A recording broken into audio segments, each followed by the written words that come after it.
30 seconds to live. We're going to be together. You brought out the best in me. This is how I'd want to live them. Looking into your eyes. The sixth season and final season of Xena, we were told, I believe, prior to starting shooting, that this was going to be our last season. And we knew that we wanted to make every episode count.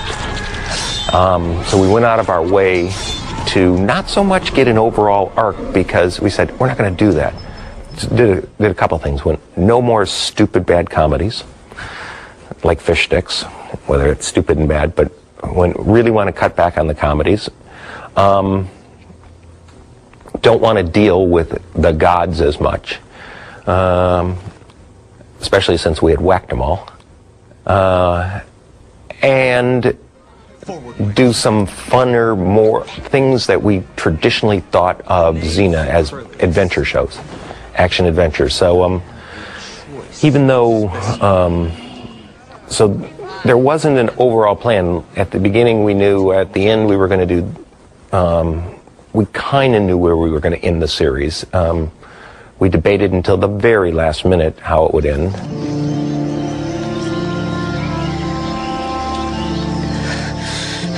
Amazons. Xena's our friend. We have to talk. What we really wanted to do was just make quality episodes and not trying to force ourselves back very specifically into, well, it has to fit into this arc. And there was a few episodes we did in the final season that, man, I wish I had back, only because I went back on with one episode to answer the questions from what happened at the end of the third season, and should have just forgot about that problem. Although it was the last chance to work with Kevin Smith, and that was a great. Now with hindsight, it was great to have that episode. So, and then even though at the beginning we said we aren't going to do any comedies. Actually, two of the funnier comedies I thought we ever did were that season. So with You Are There, anyways, so I really enjoyed the sixth season, and for some reasons it's my favorite. This is one more thing I'd like to say. At least Xena pays her fair, unlike another so-called superhero I know. More like super cheapskate. That's right. I'm talking about you, Hercules. Hercules. How did you feel when you heard the show was canceled? I heard it 500 times before it was official. So it was no surprise. It was just like, oh, well, about time they said something official. Yeah, I think I was aware of it for a long time as well. Mm. It must have come at exactly the right time for people to take it to heart the way they have. And that's not to put down the show in any way. It's just, and also, please, everybody involved with the show made a great product. I mean, visually, you could turn down the sound and just watch the episodes for the costumes and the sets and the makeup, and, you know, it's just a feast. It's sumptuous filmmaking, but the heart of the series, I guess a lot of people experience searching for their own way through life, and to watch on a historic kind of level that search and quest and wondering taking place. I think it hit women in America, certainly, at a time when they absorbed it and keep it. For some reason, it just doesn't get old. I'd like to know how much I can get for her.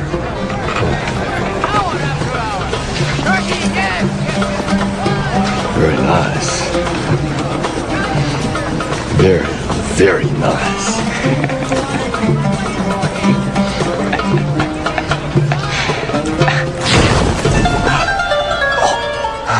Am I surprised about the lasting impact of Xena?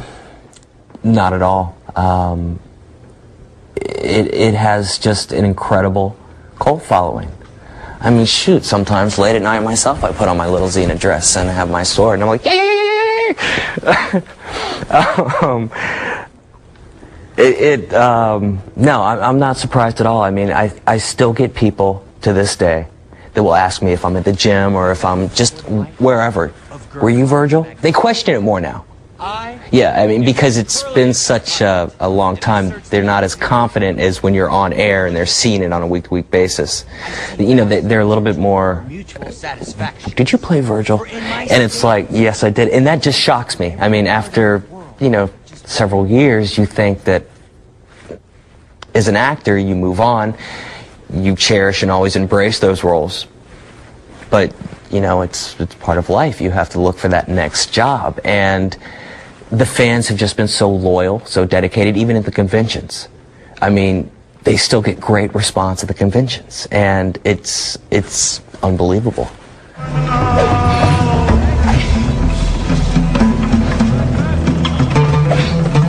Gabrielle, what's your plan? I get inside Mogador.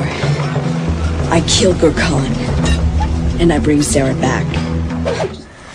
I'm not at all surprised by the popularity, the longevity, by the pop culture references. I'm not surprised by any of that.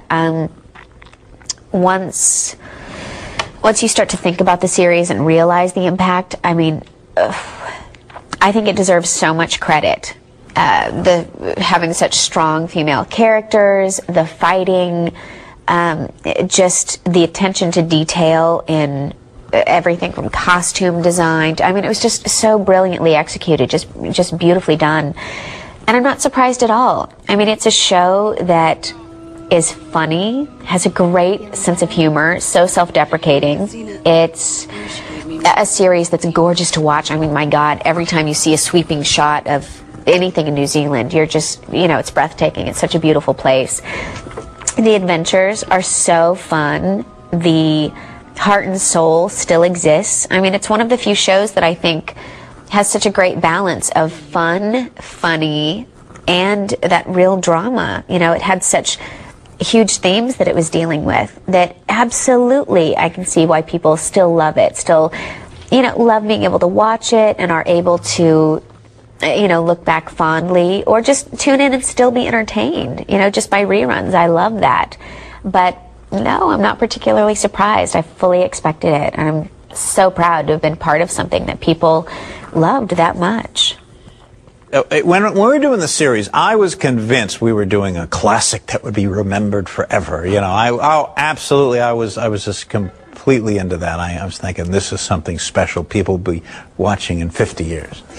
When the series was over, I was a little disappointed how it was over, and people had moved on, and Xena wasn't even the most famous female hero in the world, you know.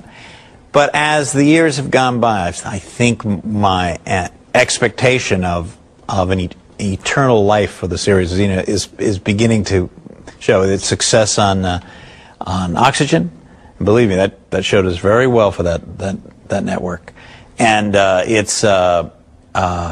More and more I hear people make references to it.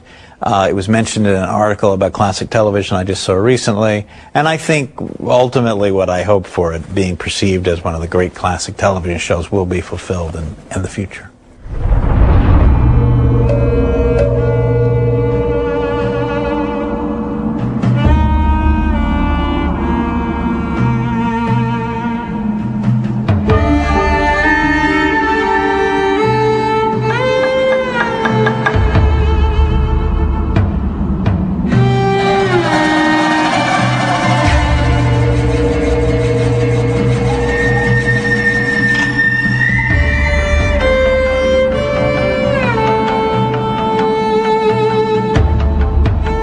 It's actually very cool that it's become part of pop culture.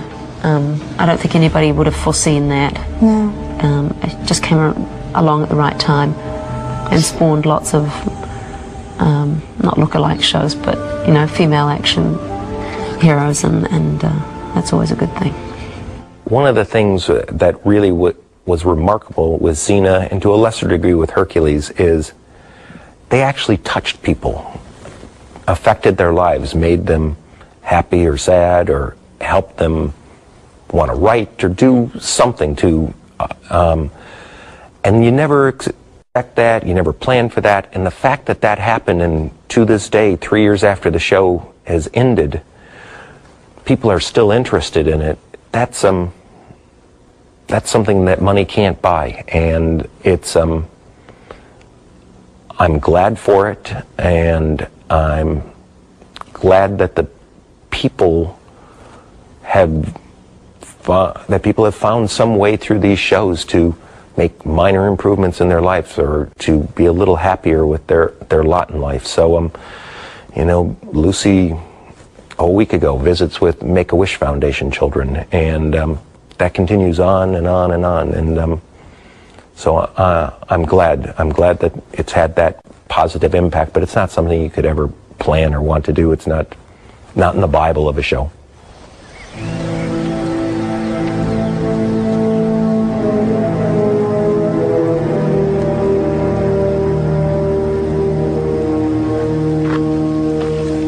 Xena, when will you learn?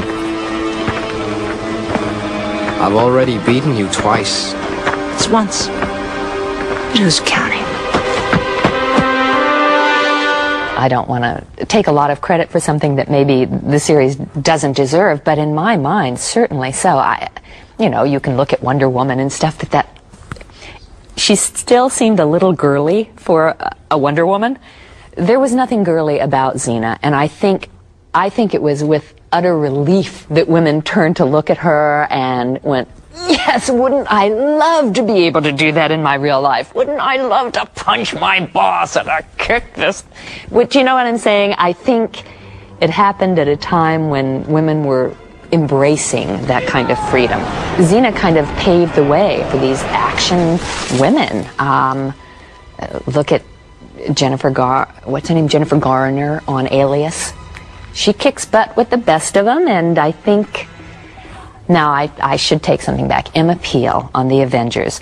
She kicked some very graceful, fluid butt, you know? I mean, she really did. She was pretty tough for her day, but not since that character. And it's funny, it doesn't seem like, while The Avengers certainly has its followers, not to the extent, and not the life of this series, the continuing life, is what's amazing to me. And I just think it's because we tapped into something at exactly the right time. It's timing, timing, timing. Without a doubt, I think that Xena broke some ground and is utterly... I don't think there's any way you can look at the series and not think that it's responsible for the way that women are portrayed in TV and film now. I mean, that was the only series that had a female action, you know, any kind of female like that in the title character. And now, I mean, think of how many series, from Alias to, I mean, specifically, I've heard Drew Barrymore give credit to Charlie's Angels, credit for her developing Charlie's Angels to Xena.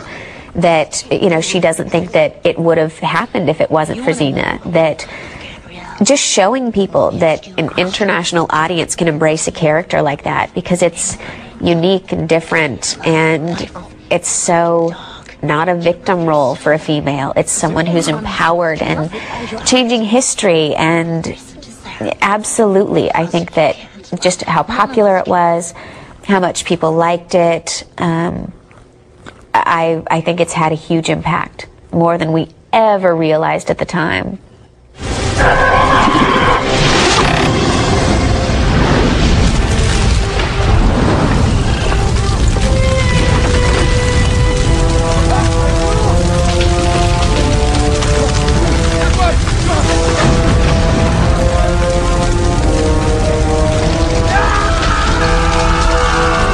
I am surprised at the popularity of the show.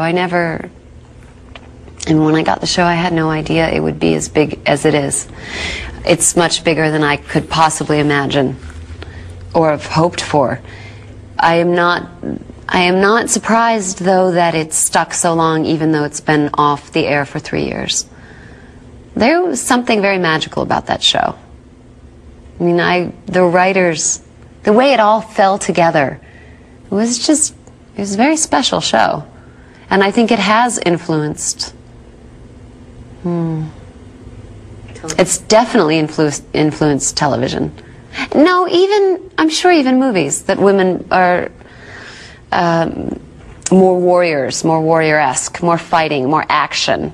They're involved instead of the weak heroines, which that's boring. It's been done.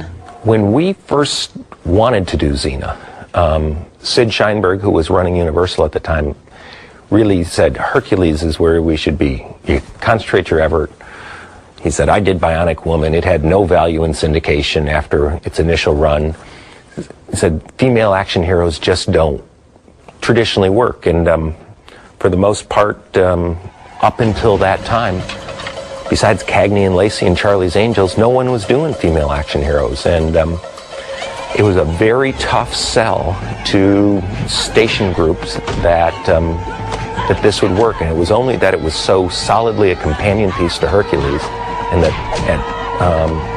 it kind of got pushed forward, and we promised, hey, we'll interweave the two shows, and it'll be kind of a seamless 2-hour block.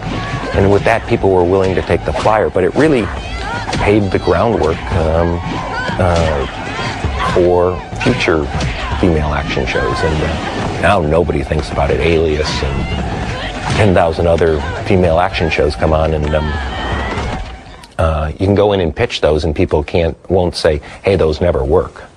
But when we were first there, it was only not particularly my vision, but the vision of other people who I was working for, that they kind of backed us on this idea.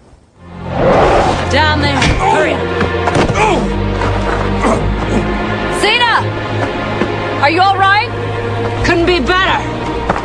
Incredible. You have beaten Odin. Don't rub his nose in it. You know, you could have saved yourself a world of trouble if you just had coughed up the fruit in the first place. My pain is almost over. Eat. Then you can destroy me and your victory will be complete. Gotta move on. How did the show affect your life, you know? Or where didn't it impact your family or your personality, you know, and like building character, stamina? Yep. How did it affect your life? Well, so many ways, so many levels, huh? Test your mettle. Notoriety, you know? People always expect me to be enormous now. Do they? Yeah, they think I'm a female wrestler. I have a curiosity value. When I go to meetings or something, people come down just to look at me because they think I'm going to be far more exciting than I am. I had been there 7 years. I had first gone down to New Zealand in June of 1993 to start prepping for the Hercules telemovie. So that was my 7th year. I think I had a little bit of 7-year itch. We had just finished doing Cleopatra and Jack of All Trades as well at the same time. I was getting very tired.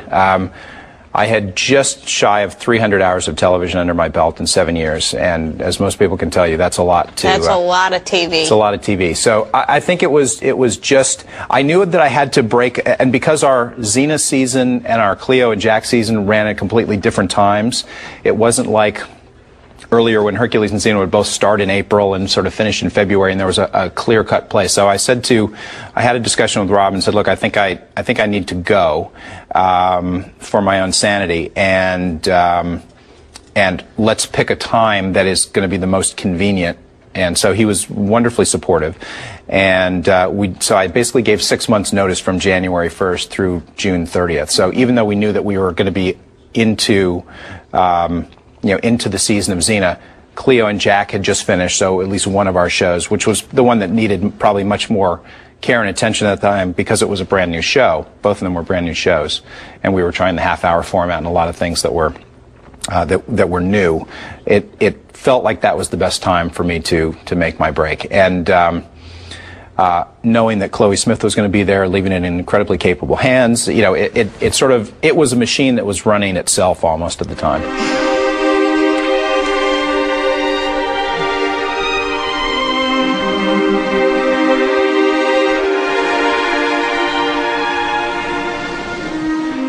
I think New Zealand's so special, and now that it's so publicized with Lord of the Rings and Xena, it would be a shame if it becomes more Americanized. because it's such a special place the way it was.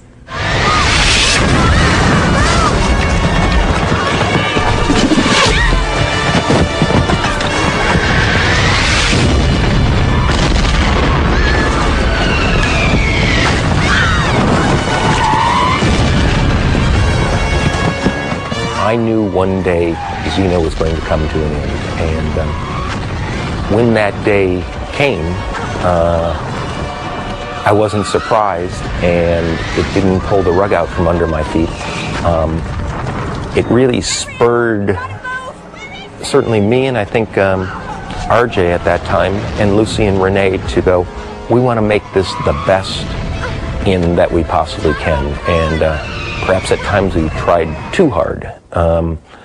So it was sad, but you always knew it was going to come, and I never fooled myself that it was that this was the rest of my life I was going to be making Xena. So so I enjoyed every moment and enjoyed the creative process that and freedom that we had, and knew that that syndicated television world was already crumbling by the last season of Xena. It was crumbling by about the fourth season of Xena, as UPN and WB were taking up prime evening airings, and nobody was pulling the ratings to support making shows for that. And that's the only place that you get 22 or 44 episodes. So so I enjoyed it for everything it was worth, and never fooled myself that that situation would ever be recreated in my life. So I was sad when it was over, but glad for the experience. Rob was terrific. I must say, everybody on the show brought their best all the time. I mean, everybody gave 100%.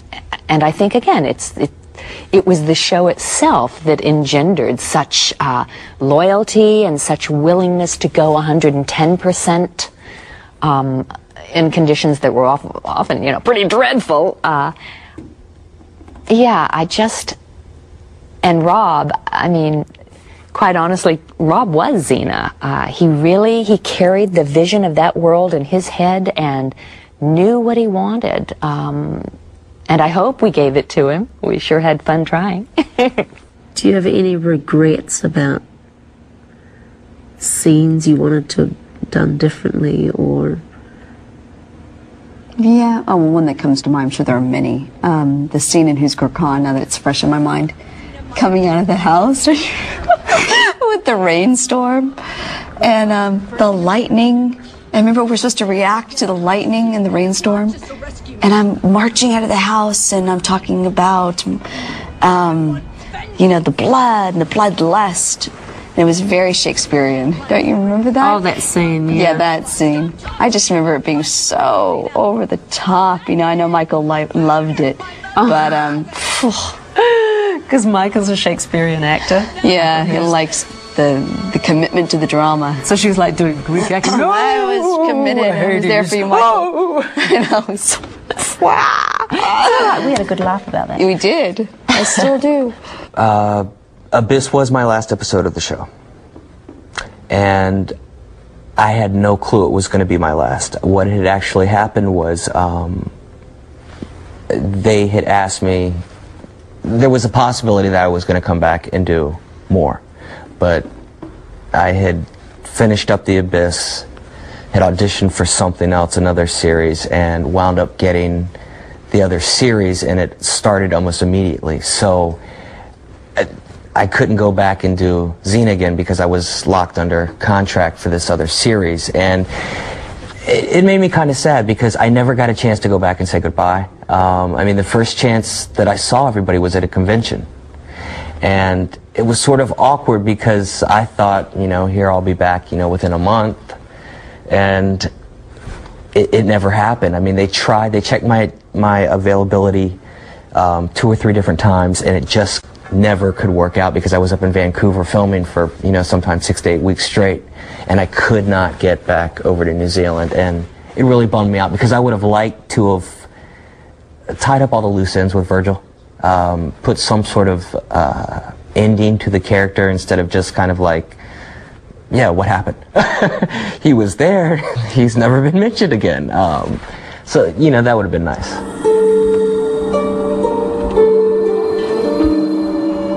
came to me in my dreams, and I thought it was reality.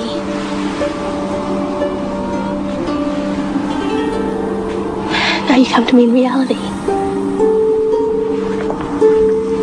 It feels like it's a dream. Either way, I'm filled with joy.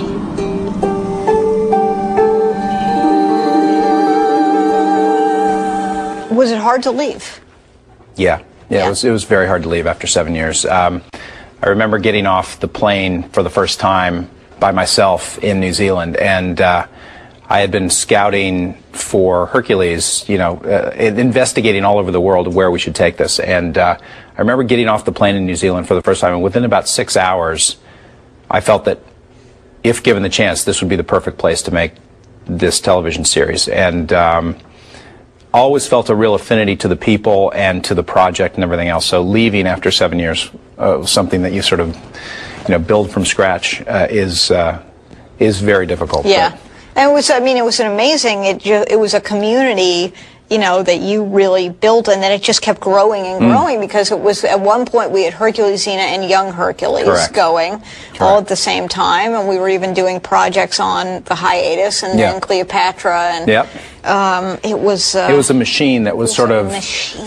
sucking up film. Like there's no that's right, sucking up film and breast pads. Correct. Yeah. Correct. Wonder bras. I don't think that there was ever a time, once we started rolling on Hercules and Xena, that we had more than maybe a week or two at one time that we weren't rolling film, either Second Unit or one of our other 2-hour movies, Amazon High or Young Hercules or anything like that. So it became I think one of the reasons why the shows are so good is that all of us really cared about them. So it's hard to, I think you either have to walk away completely or you're never quite out of it. And 7 years of certainly the later years where we were doing Young Hercules at the same time was an enormous rock on the shoulders. Yeah. So, and both of my children had been born in New Zealand, which we're very happy about. And they were getting of school age, and there was a lot of personal reasons, but I think the main reason was the 7-year itch of 7 long years. Exactly. I hate you.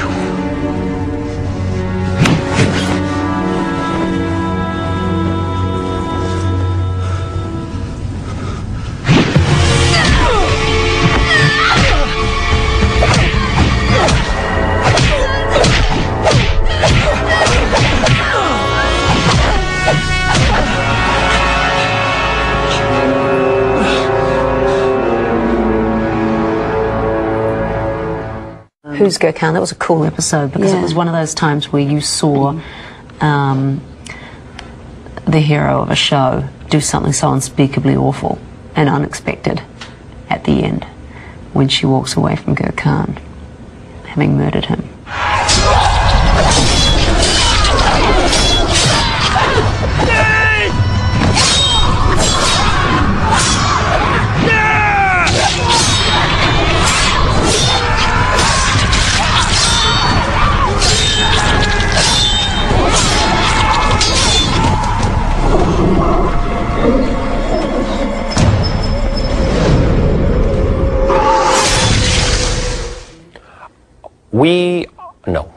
I wavered. RJ never wavered. Because I kind of pitched him, we were going to kill Xena and this is how it was going to happen. And he howled and thought that was a great idea. And then I kept backtracking and going, well, maybe we should bring her back. And Gabrielle went, no. And Lucy, the same thing. No, we never take the easy road. So I wavered, but Lucy and RJ were strong for me. And I actually, I don't know if it would have made a difference if we had brought her back. Some fans would have been happy, but I think the casual viewers who are, they all liked that episode. So I was happy that I had people around me who wouldn't let me out.